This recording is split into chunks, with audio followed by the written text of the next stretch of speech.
नाथ बाबा विचार करते हैं कि जब कृष्ण कन्हैया लाल गोविंद के माता पिता दुखी होंगे तो उनका ही हृदय झकझोर उठेगा।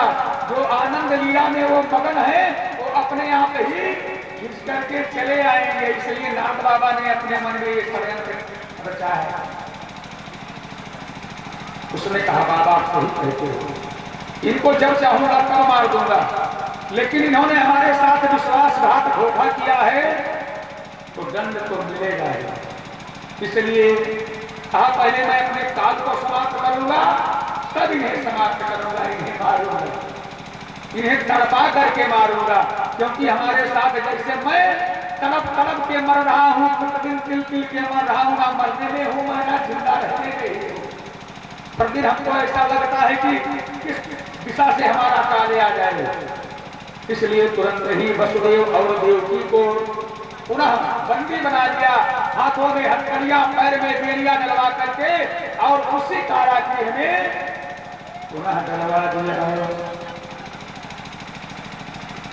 और इधर अपने मंत्रीगणों के साथ मंत्रणा करने लगा कि ऐसा कोई उपाय कि जिससे हमारा शत्रु स्वयं चल करके आ जाए। सारे मंत्रीगणों में मंत्रणा हुई और अंत में चारुण जो उनका मुख्यमंत्री के रूप में है उसने कहा यदि आप हमारी सलाह मानो तो एक झूठा यहाँ दंगल की प्रतियोगिता करवाओ मथुरा में, और उसी प्रतियोगिता के बहाने उनको मुख्य अतिथि कृष्ण को बलराम और नंद को मुख्य अतिथि के रूप में बुलवाओ। और जैसे इतना बड़ा सम्मान वो सुनेंगे कि हमें मुख्य अतिथि के लिए कंस महाराज ने बुलाया है तो फिर रुकेंगे नहीं, वो अपने आप ही चले आएंगे। और जब यहाँ आ जाएंगे तो फिर मारना कोई बहुत बड़ी बात नहीं होगी। जब घर में आ जाएगा शत्रु तो फिर क्या मारने की क्या बात है। और इस तरह से कंस के मन में यह बात जम गई। और कार्तिक कृष्ण पक्ष की चतुर्दशी का दिन सुनिश्चित कर दिया गया कि कार्तिक कृष्ण पक्ष की चतुर्दशी तिथि को मथुरा में महादंगल मेले का आयोजन होगा।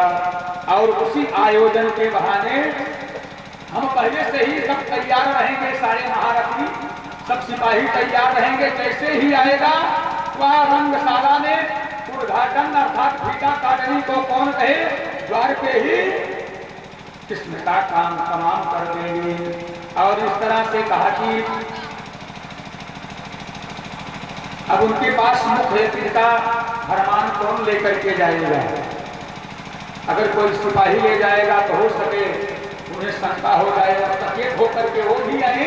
इसलिए कोई ऐसा विश्वास पात्र जाए कि जिससे कि उनको किसी प्रकार की शंका न हो।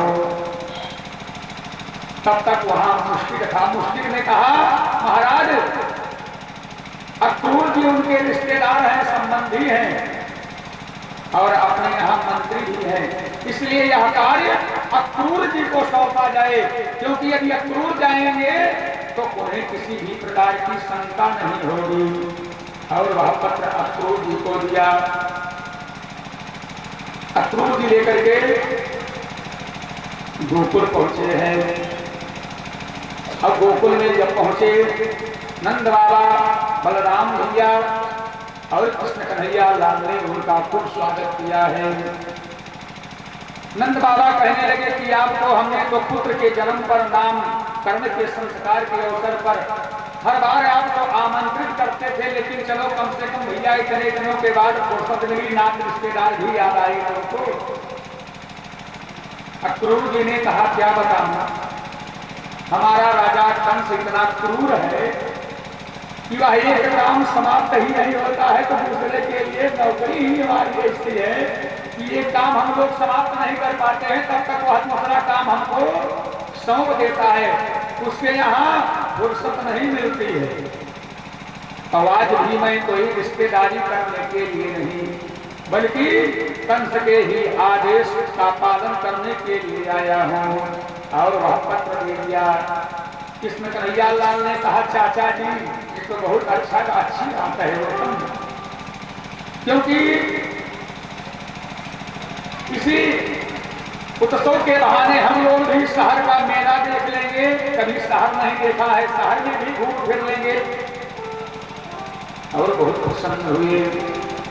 मैया यशोदा ने जब सुना तो उन्होंने कहा कि नंद जा सकते हैं उसमें मुख्य अतिथि के रूप में, लेकिन हमारा प्राणधन कृष्ण नहीं जाएगा, क्योंकि यदि शरीर से प्राण चला गया तो फिर इस शरीर का कोई महत्व होता है?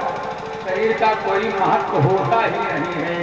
इसलिए मैं अपने प्राणों को अपने से अलग नहीं करूंगी।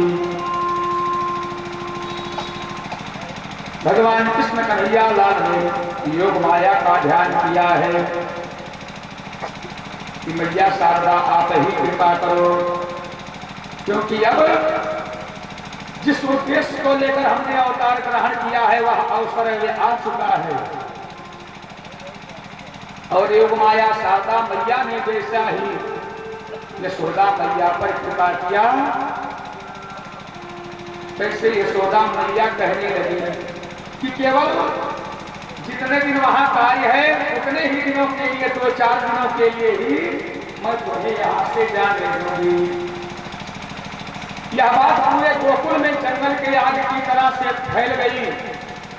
माली सुमाली दामा सुदामा तन सुखा मन सुखा धन सुखा सारे बाल बाल साथी जो उनके साथ गाय चराते थे, साथ साथ में माखन चुराते थे, आ गए कि क्यों कृष्ण जब गाय हकवाना था या माखन चुराना था, चोरी करना था तो साथ साथ लेकर के, अब आज अगर मेला देखने की बारी आई है, कुछ खाने पीने की जलेबी चाट समोसा पकौड़ी, तो अकेले अकेले जाना चाहते हो, हम लोग भी चलेंगे। कृष्ण कन्हैया लाल ने कहा भैया अपने अपने घर से पूछ के आओ,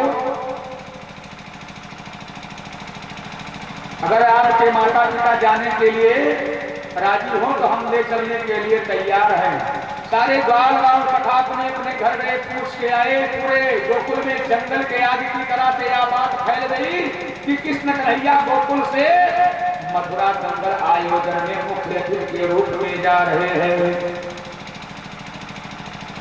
तब क्या था, पूरा गोकुल ही नंद बाबा के द्वार में आ गया। हम अपने इस मोहिनी रूप कृष्ण कन्हैया लाल को एक क्षण के लिए भी नहीं जाने देंगे अपने से, क्योंकि जब तक प्रतिदिन इनका दर्शन नहीं हो जाता है हम लोग भोजन तक नहीं ग्रहण करते हैं।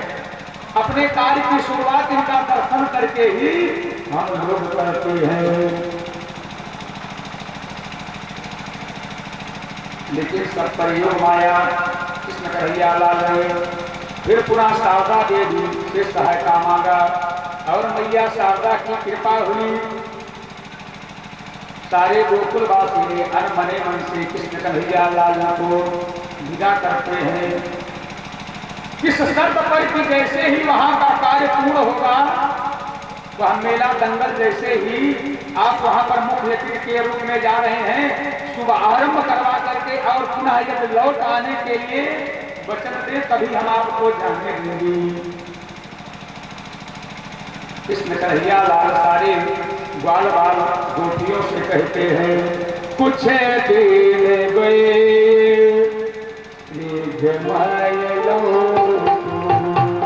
कुछ दिन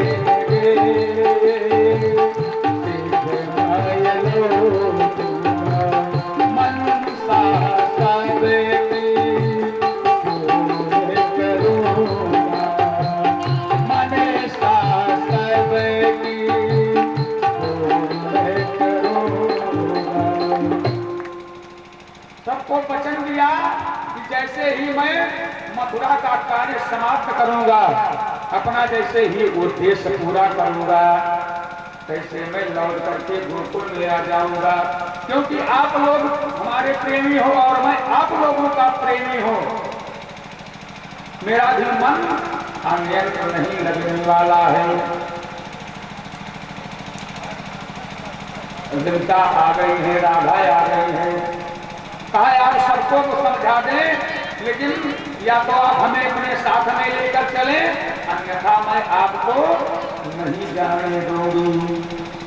कृष्ण कन्हैया लाल ने उन्हें बार बार समझाया। 3 कृष्ण कन्हैया लाल ने उन्हें बार बार समझाया लेकिन रथ का पहिया ही पकड़ लिया। ललिता जा करके रथ के आगे लेट गई कि अगर जाना ही है तुमको तो ये रथ हमारे ऊपर से चढ़ा करके अर्थात इस शरीर से हमारे प्राण को भी साथ में लेकर के चलो। अगर शरीर नहीं हमारा साथ में ले चल सकते हो तो प्राण को ही हमारे ले चलो। कि मोह में मथुरा चल दिए, छोड़ ब्रज गोकुल की गली, अधो रथ की पहिया पकड़ राधा यो कहे लगी कि घर में ऐसी जानकी प्रीत किए दुख हो, तो नगर ढिढोरा पीटते प्रीत न करियो कोई। और रोती हुई राधा कहती है, जा रहे हो कन्हैया अरे ब्रज छोड़ कर, सबका दिल तोड़ कर, प्रेम ब्रिज सा कन्हैया, प्रेम ब्रिज सा कन्हैया नहीं पाओ